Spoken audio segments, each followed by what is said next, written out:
Chapter 6.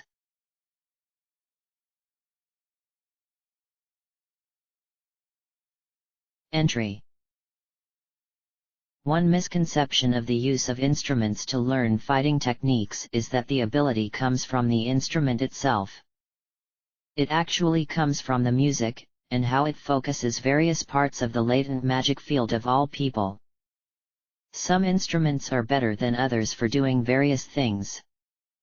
The glass bell, for instance, easily allows the user to focus on the almost invisible magic frequencies that are used to put people to sleep. In the same way, an earth bell is good for taking control of dragons, as they focus on the bold tones of magic needed to subdue such a large beast. In the same way, a rod specifically tuned to the element of fire will allow the learner to understand how to use a fire spell easier. Also, the intensity of said elemental affinity will require less from the pupil, making it easier to learn even more powerful spells.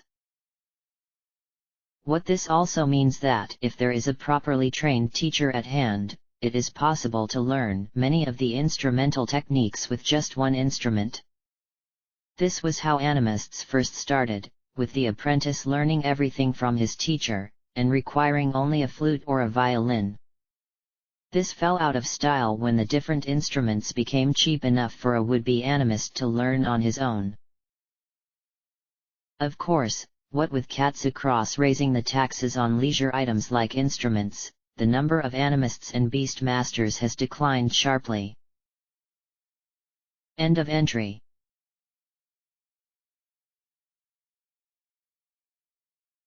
The countryside stretched before our group of heroes as Bella waddled along the trail. "That was close," said Arthur. "It's a good thing you're such an anal prude, Kupo," Beth said with a smirk, though Arthur ignored it. It was good to have her back. Joseph was looking at a map. "Kupo, it says here that there's a town about 10 miles from here. We should probably stay there for the night and keep off the trails for a while." Arthur agreed. "It'll be a bit of a wrench, but I have enough money to get us to Baguba on one of the main roads. From there, we could take an airship to Rhoda." The other four nodded. The whole thing was getting ridiculous. Arthur wasn't joking when he talked about the 120 gil per day wasn't much for what they were enduring. They were lucky that they didn't get carted off by those road guards. To lighten the mood, Joseph took out a violin. "A little music might help, Kupo." Roland grinned at this. "Come, apprentice. Get our instruments out." Matt groaned a bit at having to shift his master's mountain of luggage around, but did it quickly and without any sarcastic remark. He pulled out a guitar and a bodarin, a drum often called a goat whacker because of the skin stretched across the circular wood base. Arthur took Bella's reins. He had no musical talent at all, but he did enjoy listening to people who were good at it. Matt started out with a tattoo that sounded like falling rain. The bodarin was played like stringed instrument, with Matt strumming the stick onto the goat skin, his hand behind silencing each beat. Then Roland came in with his guitar, and then Joseph pulled the bow over his violin's strings. They played a lively jig, and Beth got into it and sang a bit. There were no words, but she had a pretty good voice. When the first song ended, they started up again. They didn't know how long they'd played, but they saw the town coming up once they stopped. "Just a few more miles," Matt said. "That's good," Roland said, looking to the back. "For it appears that we have company." Arthur took a look and saw the trail guards coming up, each sitting on fine gold chocobos. "Adramelech help us," he said, groaning. "Indeed," Roland said. "Now would be a good time to prepare your weapons." Everyone got out their weapons. Joseph nervously took out his war horn. Do you know how to use that? Roland asked. I know sheep, Count Kupo. I'm learning catnip. Roland nodded. Good ability to have, that is. What about you, Arthur? Whirlwind right now, and currently learning air render. Arthur showed him his heavy Kaiser knuckles. Basic spells and currently learning Fira, said Beth. Excellent. Now it appears that this is a conflict between you and the guards of the southeastern Sproum Trail, an authoritative voice interrupted. Conflict will end when either party is unable to pursue. Poison and holy magic are illegal today. Roland sighed. Well, we'll just have to hope that we don't need too much patching up. Now, as I was saying. And with this, Roland put his thumb and forefinger in his mouth and blew. A piercing whistle echoed across the plains. Then, as if from nowhere, two of the biggest panthers of all time came out. Friends of yours, Master? Matt asked. The one on the left. The one on the right is just an exceptionally large panther. I do remember a few things after all, apprentice. Controlling monsters, for example. The captain and his posse were catching up. There was about 7 in all. 2 archers, the shady Mughal, who now had a knife in his hand, the 2 large Banga warriors, a black mage, and the fighter leader. You are under arrest on the authority of the Sproum precinct for smuggling a Mughal across the country border. Arthur shook his head. Of course Beth didn't have the proper papers. Oh well, he thought, as he launched a solid fist of air into the Mughal. He managed to dodge it, but Beth's Fira caught him. Jolly good, you two, Roland called to him. Now, Joseph, if you'd be so kind to cast catnip on Matthias, we'll be on our way. Joseph did so, and then the team of apprentice and master jumped onto the backs of the panthers and charged into the thick of it. Matt fought like a whirlwind under the catnip and gave the captain a critical gash in the side and almost knocked him off his steed. Roland placed a solid hit on one of the archers before the Mughal got behind him and stabbed him. Back at the cart, Arthur was controlling the crowd with his air render ability. He sent another missile of air to the left, and the chocobos veered to the right, into the waiting hands of Beth, who launched a Fira into the middle of the group for maximum damage. The captain finally got into position and attempted a hit on the panther Matt was sitting on with an air render of his own. He did hit the panther, but he left himself in position for a counter-attack from Roland's panther, who leapt up and raked him across his back. Matt then rode up and savagely swung his curved scimitar into the captain's head. The 2 devastating attacks were too much, and the captain fell off his chocobo and onto the ground. The fight was doing well for Arthur and his companions. When the catnip finally wore off, Matthias helped out with a few black magic spells he knew, and soon almost everyone was taken out save for 1 archer, 1 Banga, and the Mughal. The Mughal was playing it safe, staying in the back while the archer launched a blackout arrow at Beth. It hit, and Beth had to be put behind one of the barrels to keep away from any more arrows. Unfortunately, this meant less covering fire for the 2 on the panthers. The Banga took this opportunity to charge up to the cart and jumped onto the back of it, his sword raised in the back of Joseph, who looked up at the reins to see the giant Banga bearing down on him. Arthur swiftly punched him in the kidney. The Banga went down, and Arthur shoved him out onto the road. The Mughal had also been easily disposed of without the Banga to guard him, so only the archer remained. Said archer attempted to stay out of the range of Matt's spells while trying to blind the both of them. Arthur sent an air render to one side of the archer's chocobo, making him veer towards Roland, who knocked him out with one swing of his mace. Engagement over, the judge yelled. But you are now under arrest for resisting arrest. I thought this would have happened, Roland said. He then took out what appeared to be a brown card with a lightning bolt emblazoned on the back and held it up to the air.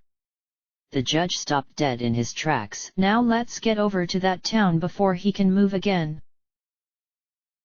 Matt and his master got back onto the cart and the two panthers went away. Bella seemed to have realized the seriousness of the situation, as she sprinted the last mile to the town. What on earth was that? Arthur asked Roland. How did you get that judge to stop like that? That was an anti-law card, Roland said. A very powerful product of the greatest alchemist Ivalice ever saw. Ezelberbier, Ultima preserve him. He was too smart for his own good. The ability to nullify laws, hey? Beth said wonderingly. Just imagine what we could do to Katsuo if we had that still, Kupo. As they finished this conversation, they pulled into the town. It was built in the same style of any of the farming villages that dotted the hilly plains around the mountains that Sproum rested on. It had a perimeter road and two roads that crossed in the middle. At the crossroads was the town's inn. Beside that, a smithy. The rest of the buildings were wood houses, with sod put in the holes to keep them warm. They three parked beside the inn. Joseph strategically lined the cart up with a window in case of trouble. They five went in and instantly felt better from the warmth. There was a pot on the hearth, and a modest bar took up one corner. The group took up the 5 seats in front of the bar and asked for whatever was in the pot. It turned out to be potato soup with some kind of meat in it. It wasn't the best thing any of them had, but they ate it without complaining. No matter what it is, the food at an inn will invariably taste better than whatever you had when camping in a Sproum winter, for the simple fact you won't be worried about your frozen fingers falling off. The night they stayed in that town was not bad at all. The barkeep only had beer, but the Mughals didn't complain too much, and the rates were very good. They rented out the 3 empty rooms, and Arthur said he would sleep on the couch in front of the fireplace. All in all, it was a lot better than any of them had expected. Thus, it was no great surprise when they were ambushed in the morning. They had actually prepared for this. Arthur took a look to see. It was just 2 human soldiers barging through the inn's door. Arthur MacFust, you and your accomplices are. The poor man should have subdued Arthur first. If a monk of Saint Gregory knows you want to fight him, don't talk. Arthur's knee found its way into the poor man's stomach, then hit them both with a whirlwind attack. While this was happening, a few more guards had come through the door, but Arthur dashed to the other side of the inn and broke through the window. He landed into the waiting hands of Matt and Roland. Joseph snapped the reins and they were off yet again. That went a lot better than last time, Matt said as Arthur sat up. Indeed, his master said and eyed him critically. You did remember to leave the money for the smashed windows and blankets we used for the escape rope, yes? Of course, master, though we are short on money. Was it honestly necessary? Yes, apprentice, it was honestly necessary, Roland said gravely. After all, it wasn't their fault they were housing criminals. Kupo, we're criminals now, Joseph said looking back. We've evaded arrest, attacked guards, and are currently going about 30 miles above the speed limit. My lord, this bird can run. Yes, Joseph. I think it's safe to assume we are officially criminals. Oh great! My family's going to disown me. If my plan works out, Roland thought, you'll be welcomed as a hero by them. It's best not to worry about it, Joseph. Just keep a hold of the reins. We need to get to Baguba within the next 3 hours. We're going non-stop. George was a guard of the main trade route from Sproum to Baguba, which wasn't a bad job. People showed him their papers, and then they went along. This job had given George a very relaxed look on life, almost to the point of Zen-like meditation. He always looked like he was about to fall asleep. So when the cart drawn by a severely ragged-looking chocobo went down the road so quickly that it blew so much slush on him as to make him look like a snowman, he didn't panic. He slowly rose from his seat, brushed the snow off of his armor, and went to the guardhouse.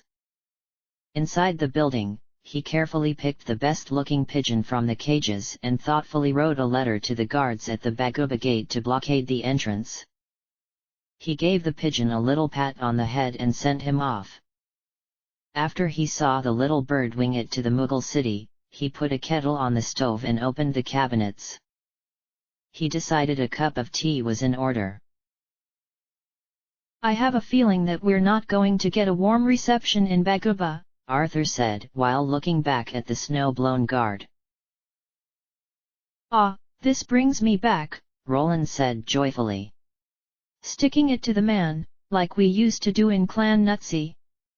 We ran some real blockades in our day. So any suggestions, Kupo? Joseph said worriedly, Bella's really straining at the reins. Good. Let her go. Beth said. What? Everyone but Roland said. No, she's right. It's downhill from here. Cut her reins. We'll use the wagon like a battering ram. Mr. Roland, sir, I'm an engineer, Kupo, Joseph said, looking back. This cart may have the velocity, but it doesn't have the mass to batter down a door. The door has too much potential energy, and the cart's kinetic energy is. I appreciate your expertise, Joseph, Roland said quickly, but just do as I say. I didn't live this long by being stupid.